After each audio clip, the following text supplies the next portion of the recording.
back, everyone. My name is JR, pronouns he, him, and his. I'm a chakra coach, and I have Danaysi with me today. Introduce yourself. Hello, friends. Danaysi here. I am a transformative nurse coach, spiritual healer, and a chakra healing coach. Thank you Yeah. for having me. Well, we got a special episode for you today. We're going to be talking about starting off this energetic surgery. It's a pretty hot topic in the energy world on how it's done, how it's achieved, and everything, and kind of the intuition that flows with it. So, before we get there, I am just going to put it out there that energy is freaking amazing. It accesses the chakras within us. And when you're working with the energy healer, you are sending those frequencies out for them to notice what's going on. And then they can go about it on the different levels that's within the body energy field and layers and stuff like that. Way more than what we're going to be talking about today. We're not going to be able to go that deep, right? It is surgery. So with energetic surgery, it goes different ways for the individual and pinpoints, what is involved and what's going on. So I'm going to put it out for Danaysi real quick. She had a interesting experience, and just kind of just share, how did you go about that? What was the intuition that took place? How did you know what to do, the guiding and everything? Yeah, so it was purely intuitive.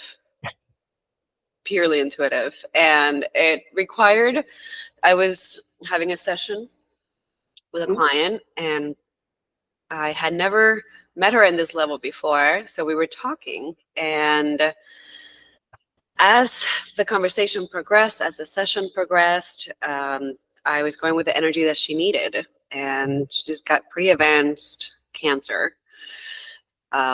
So she needed a lot of healing, obviously, to get even started. But I realized that we were going really deep.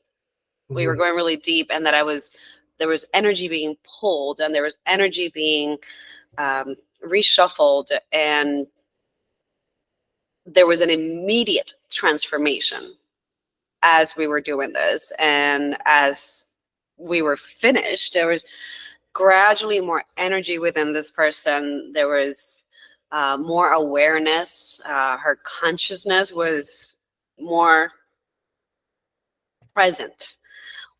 And she was able to find that release and that relief to see things from a different perspective herself. So it was a really interesting thing, because when I did on her, this was guided by the energy, but then I had a different situation where another healer was guiding me to do this on myself. Yeah. When we tuned in to my higher self, and I was having some issues with, total openness here. We're talking about going deep. I don't mind going deep. So there's been a lot of inner child healing that I've been working on with very early trauma, sexual trauma that never got healed, never got, it never got spoken about, it never got released. It's just been in that subconscious for a long, long time. So all of these things are coming out over the last few years, and it's coming to that transitional transformation, that alchemizing time, where how am I going to use this trauma to triumph? How am I going to use this to shift it into something that I can move through and grow through in this lifetime, and also help others do the same, or not even have to go through this. But unfortunately, it is a very common thing. Yes. Yeah. I see that even with the clients that I take care of, especially when it gets to the sexual trauma, the root and the sacral chakras get impacted so much because of it. And then it's lasting effects, when you don't know even how to even express, let people know what's going on, because a lot of times it's a hush hush like thing, you don't even have the power to, you know? Yeah. Yeah, so there's definitely a lot of power in releasing that and do speaking about it and do releasing that energy and processing that, processing all of those emotions that were never processed. Hmm. And it takes a process, of course. It's not a snap and it's gone. There's a healing process that comes with that, Yeah. but it's very deep, that healing that it begins to happen. It's very deep from within, so you can actually move forward. Um, with my own healing, my higher self knew what she needed to do, and it was being done. The energy was, I could feel the energy work, and you can feel the improvements after that. So one of the things that I've always had issues with is urinating a lot. Like I'll go to the bathroom a lot, and as a nurse, that used to be something that would scare me. I would Yeah. always think like I would never be able to be a nurse because I go to the bathroom a lot. So surgery, nursing was always my dream, but it was out of the question. Yeah. Because like as a nurse in surgery, like you are the person that's there the whole time. So I, Right. Yeah. I always felt I'm like I could have worn a Foley Hmm. myself during that. So I could have done that. It would have, that's an excuse. But here I am now, anyways. Yeah. Um, so the same after you do something like this, the after the treatment is pretty much the same too, like just hydrating and journaling and processing and feeling Hmm. your emotions. So and a lot of rest. Like it's been just the same thing as a natural or a regular surgery, but you're still moving around and being active. But putting that energy into action again is still one of the best things that we could do. But nourishing ourselves, hydrating. I can feel my body needs extra rest lately. Drinking more of my Purium, drinking more water, taking walks, being outside, like just the normal things that my body needs to Hmm. come back to itself. Yeah. But this was purely intuitive, and this is something that I had seen shown to me a long time ago, about 3 years ago, that I was going to be able to do. Hmm. As I evolved into my higher self, and as I evolved into what I was doing. But for something like that to come intuitively and just innately for that to happen, it was just a natural progression as I kept doing my work that just presented itself. Hmm. So just a moment on doing the surgeries and whatnot, and cancer is a real thing. I have clients I work with. It was pretty cool that my Reiki master also did too. In fact, her mother had cancer and she did a Reiki treatment, and whenever her mother went back to the doctor, the tumor was gone.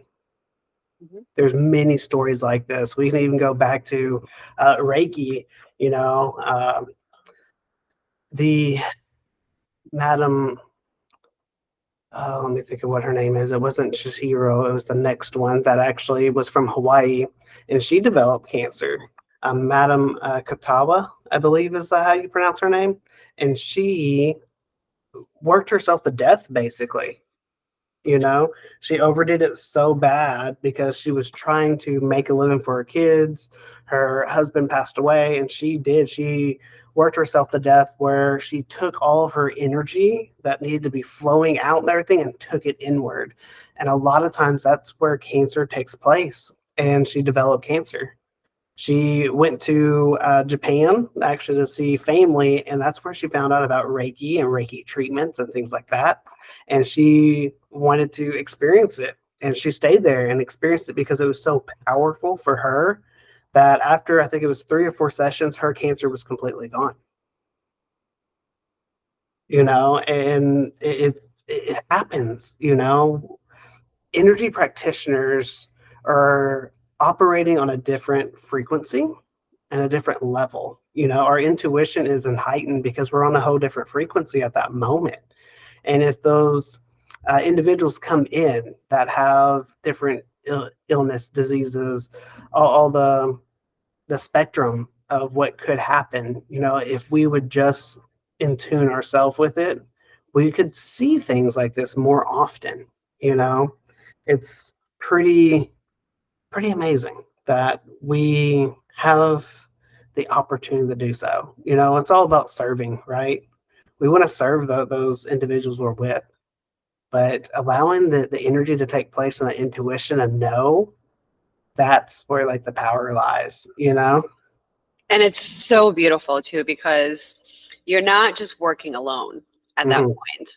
Yeah. I mean, you're not working alone at any point, but you really recognize that there is a higher energy and a higher self that is guiding and that is to be respected Hmm. of what it wants the soul and the spirit to receive. And then during these sessions, there's a lot of asking permission to proceed with the things that are being done. Yeah. So nothing is happening where it's just happening. Like the person is choosing this for Hmm. themselves. They're choosing this for their growth. They're choosing this for their healing. Yeah. And that's where the energy is going. That's where the energy is taking place. A lot of the things are unspoken, when you're just working with energy, but it's an nothing happens against our will. Like we Hmm. get to choose when we're ready to do that Yeah. healing, Yeah. Hmm. whether consciously or subconsciously. Yeah. Yeah. When it happens subconsciously, we get a little more frantic or resistant. Right. Yeah. Pushback. Hmm.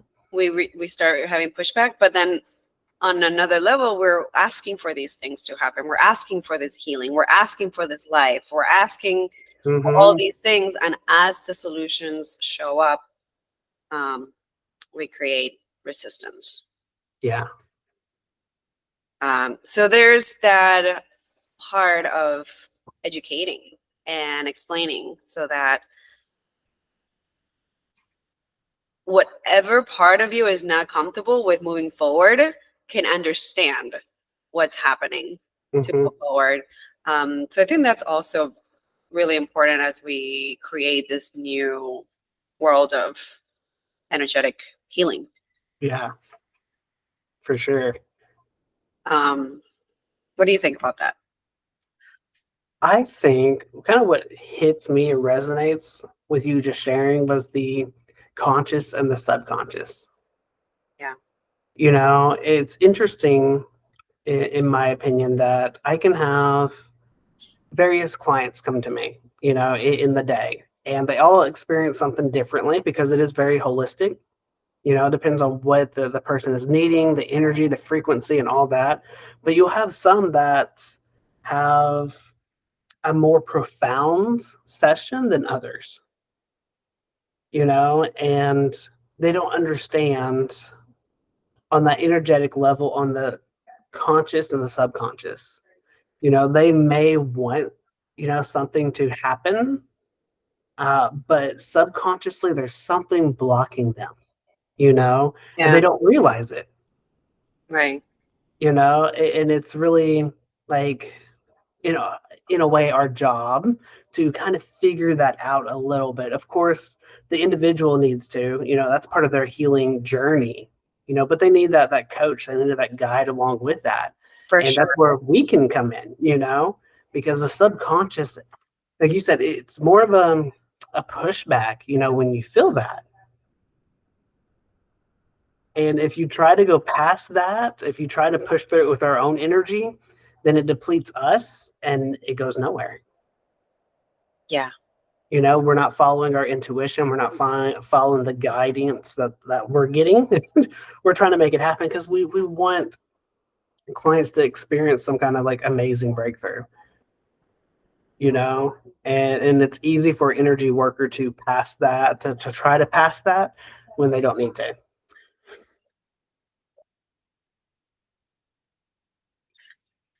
Yeah, 100%.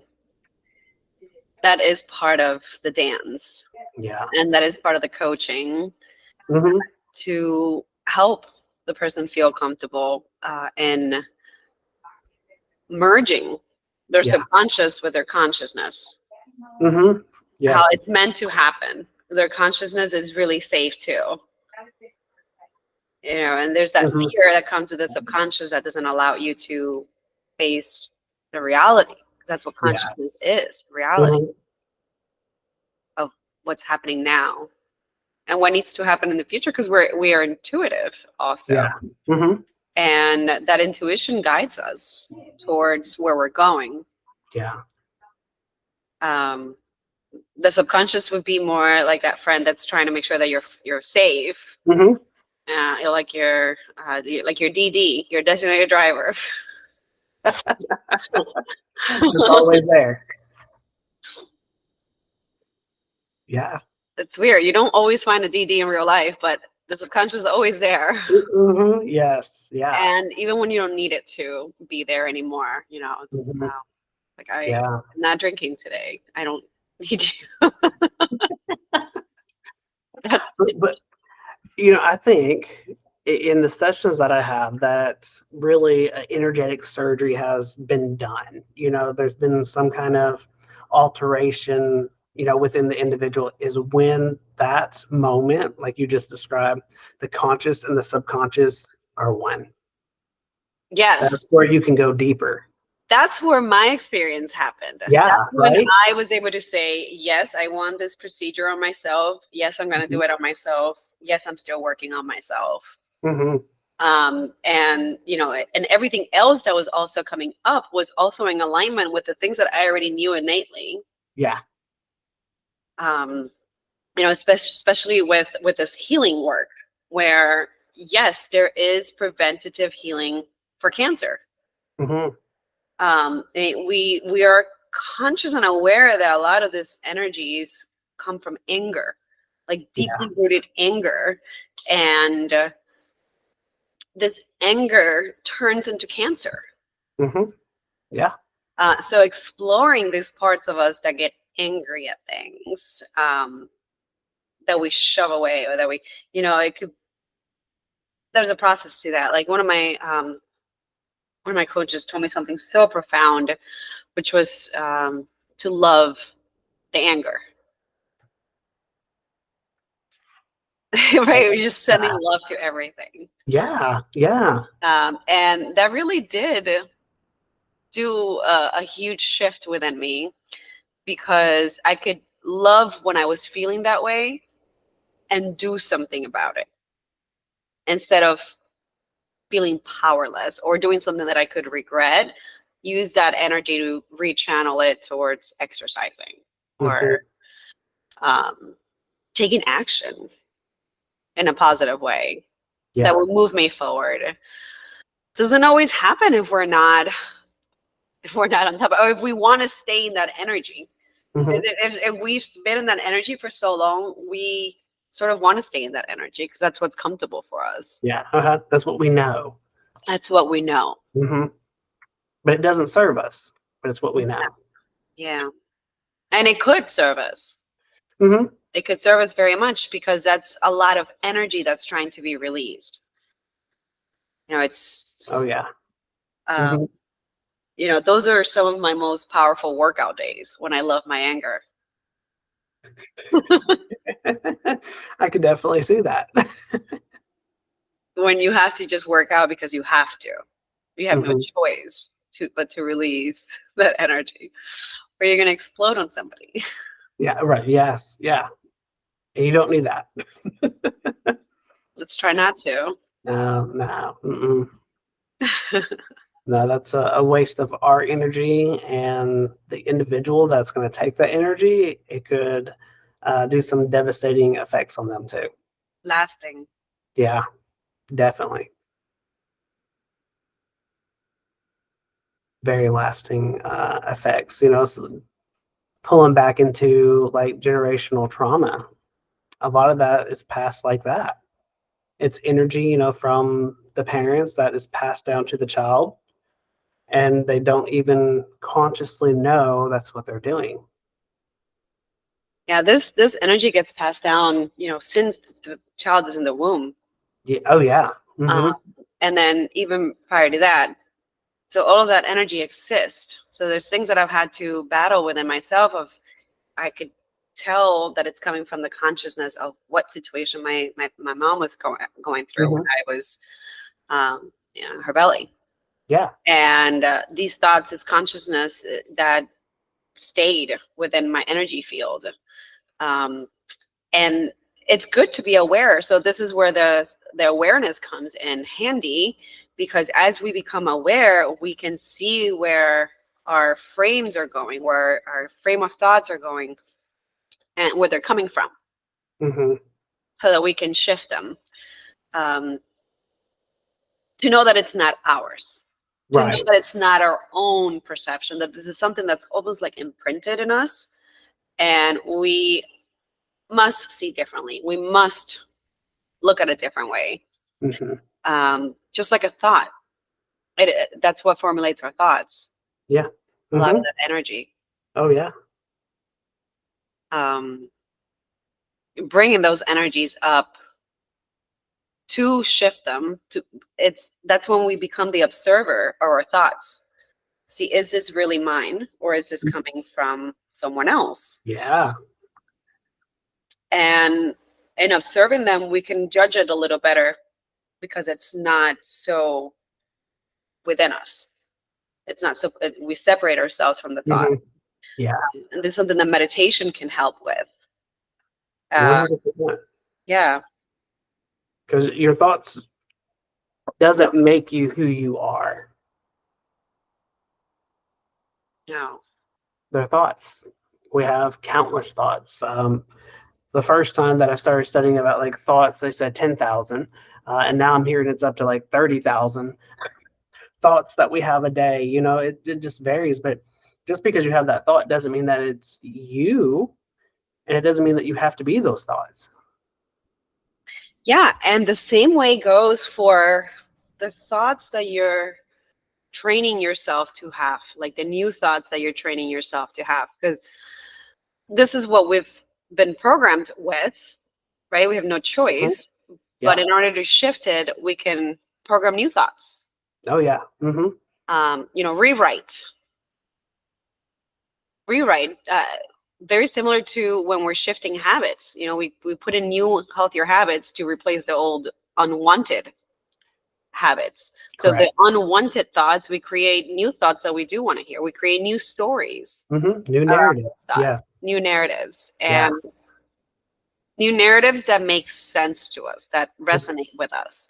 That Mm-hmm. even though it's a thought that's coming up, think of it as an unfinished sentence. Yeah. So something that you can Mhm. start to create your sentence with, and also there's this other part of it. I know I've had to, in sessions with clients, because we're trying to create that new narrative. We're trying to break old generational cycles and stuff like that. That I've had to use a selenite wand and going around and cutting through energetically the ties from other people, from other generations. And not only that, I've had one here recently that came from a trip, and she used a lot of energy, with this trip for others, that they were starting to feed off of her energy, and there were still attachments there.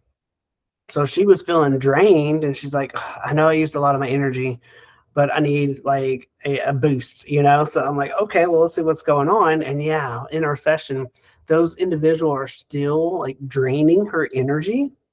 So in that like surgical energetic procedure, I had to go around and actually cut and sever those ties. And it can be as easy as that. Sometimes, yes, it's deep and it's generational, that's passed down from our ancestors to now. But sometimes, if we're not careful, those that we are interacting with on a daily basis can also put ties on us.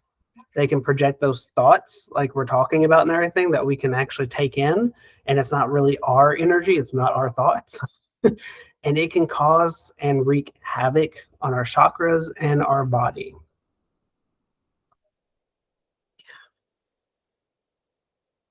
Havoc, chaos. That's where chaos comes from. Yes, yes, yes. And a chaotic state is a body that's not in harmony. And that's what's going to cause other issues like cancer.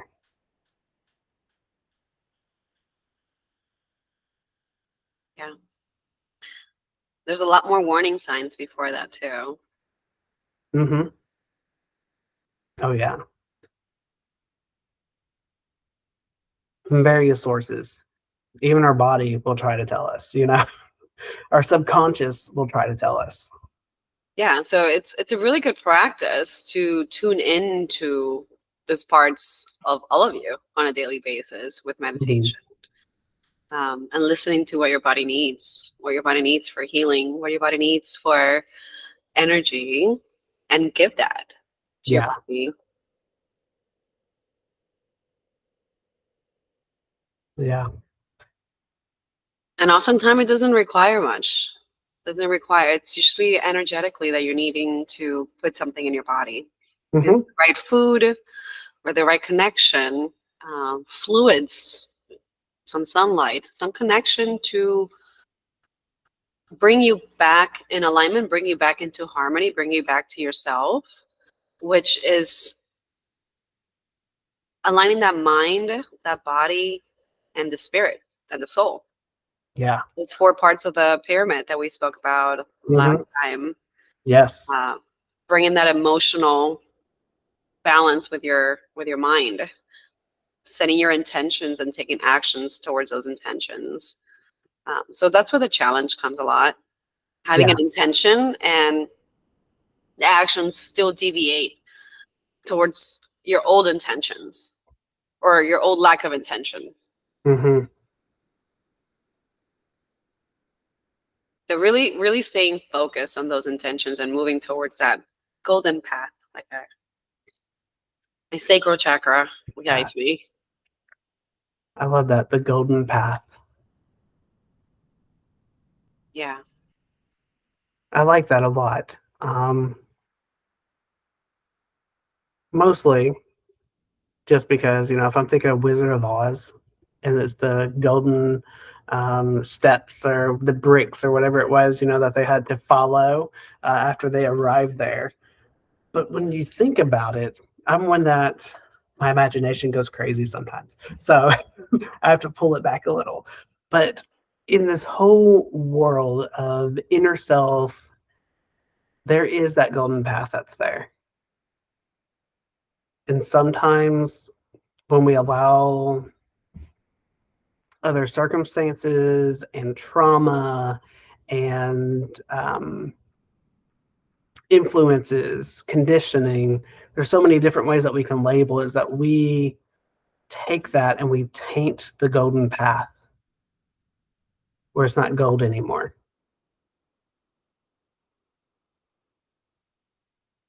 Yeah. And we got to bring the broom and clean up. Yeah. Yeah. And sometimes there's layers of that stuff that's on that golden path. Well, I mean, think of your home. Mm-hmm. You got to clean your home pretty often to keep Yes. it Yeah. clean. Like I got to freaking clean every day here to keep it clean. So it's a daily work. Uh-huh. Yes. Mm-hmm. Yeah. And, you know, I moved into a smaller apartment now, which I thought would be so much easier to handle. But now there's like things in the ceiling that I can't reach yet. And I can't clean the whole house every day, like walls and everything. Like I want to clean it out, but it's a little obsessive. But, you know, that's where we want to get to. Like we want to do something every day. We can't do it all every day, but we can focus on a little part every day. Mm-hmm. Yeah. Yeah. Mm-hmm. Yep. And it's a daily practice. You can't expect to do some kind of inner work once a month and be effective. No, You you're can't, gonna have to clean up a lot of spider webs. right? You can't expect one time in a whole lifetime. It doesn't work that way. And we have to use our energetic surgery, take the layers off of that, of the dirt, of whatever it is, the cobwebs and stuff that are there, and slowly get to that golden path again. The Yeah. golden path of our soul, that prevents that soul rot, Yes. that gets us back to where we actually were supposed to be, where we align the most at. Yeah. When we actually get to who we are. So there's this feeling I've been having lately where I can see images of my childhood as if they were in my future. Oh. Um, Images of things that I used to do, but or see that would come up when I was in church.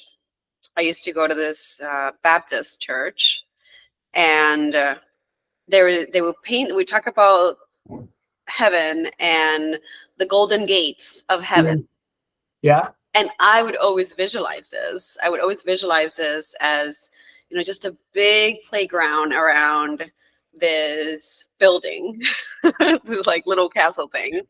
And then there's just this big ground where there's everything surrounded by a golden gate. So you can just run around freely and not worry about anything. You can just be free and everybody's doing their thing, Hmm.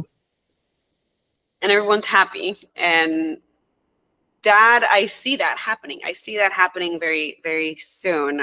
There's memories coming back from my very, very early childhood that are starting to become clear again. Hmm. Uh, Visions from my future and from my past are becoming very clear and very obvious. And that could get very scary too, because after you spent so long in a state of have things like I can't have my dreams, I can't have what I want, I can't get to where I'm going. Um, I don't know why these visions are there. Like that's not my life. Once you get used to that for so long, when you start seeing these dreams come true, um, you almost think like you're crazy, Hmm. Yeah. um, delusional. Mm. Yeah. Could definitely see that. But as you keep making steps forwards despite those feelings, um, it becomes more real and more beautiful. And I'm just an emotional mess lately. Like I thought I was getting my emotions under control, but just more coming, more emotions coming. More and more, Yeah, layer after layer. yeah, It's a beautiful thing.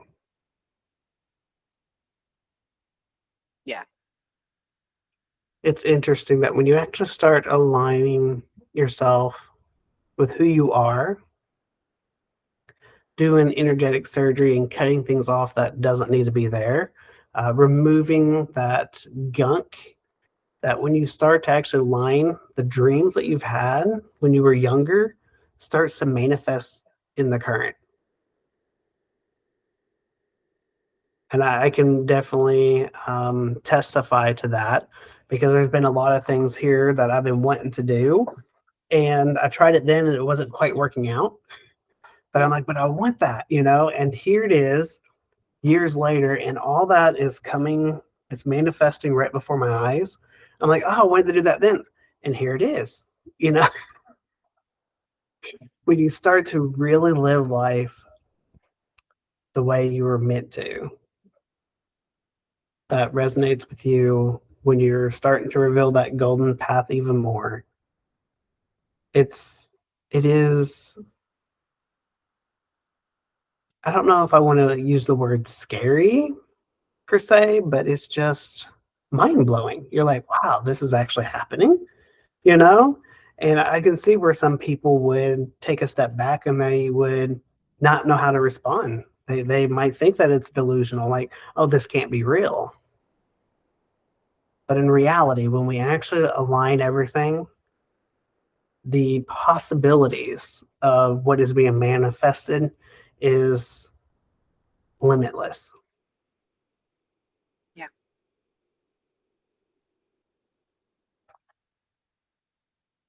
Mm.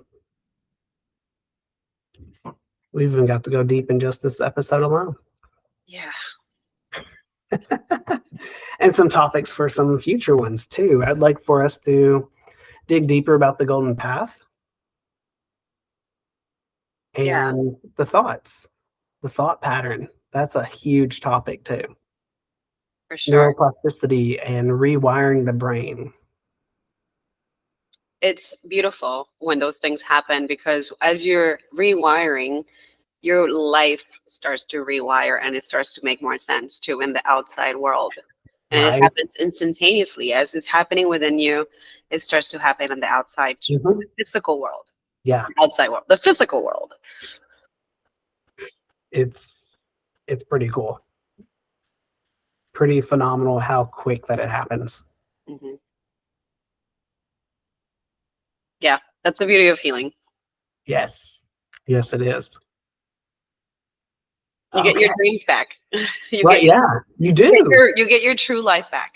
Yes, you do. You get to You get gain to see your home again. and feel like you're at home again. Feel like you're at home again. Yes, the whole shebang.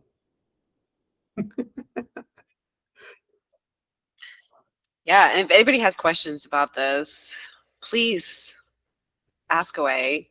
Ask for clarification. Ask for any new topics that you want us to discuss. Hmm.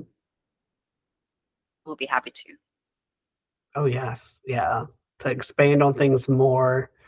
Um, this is about the energetic world, and it's a big world out there. So there's tons of questions.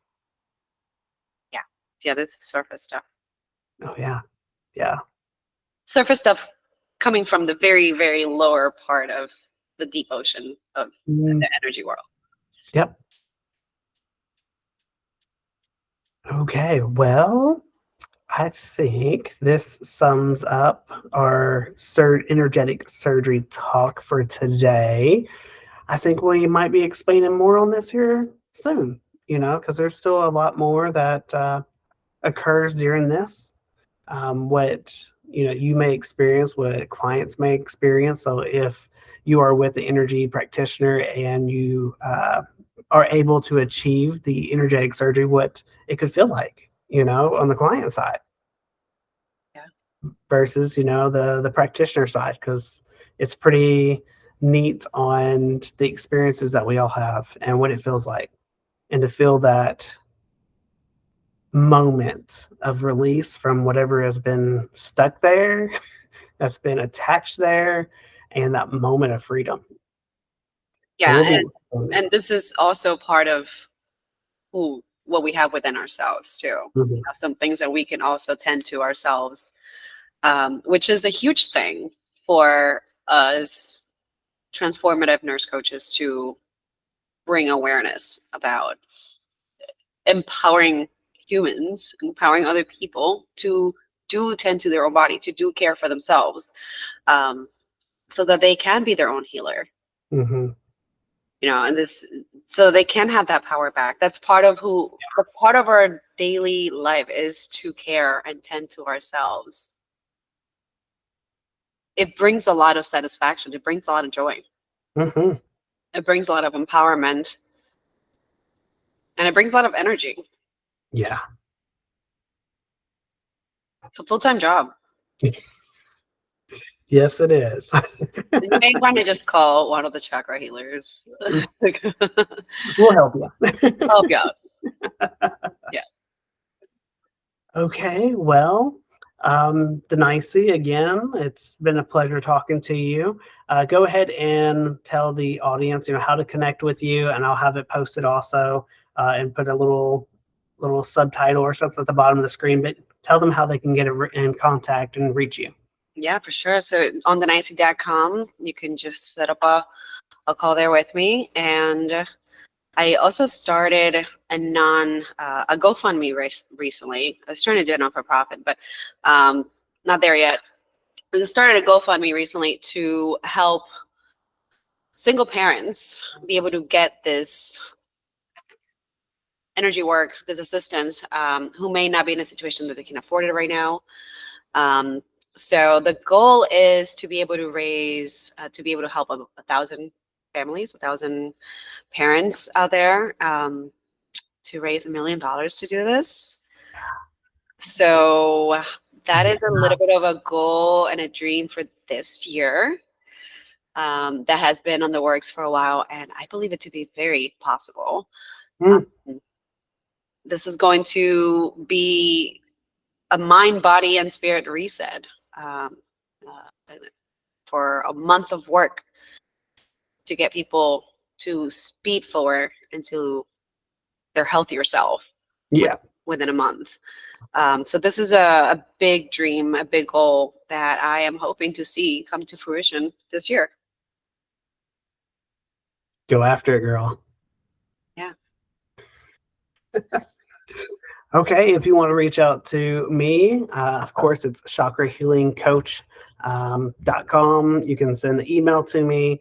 You can set up appointments, whatever it is that you may need, within your own energetic life, if you know, or if not, just set up a meet and greet. We'll discuss and see what we can find out and how we can benefit you, how Danaysi can benefit you, and we have a network of other coaches too. So if you're not a good fit, don't worry, we will help you find somebody that is.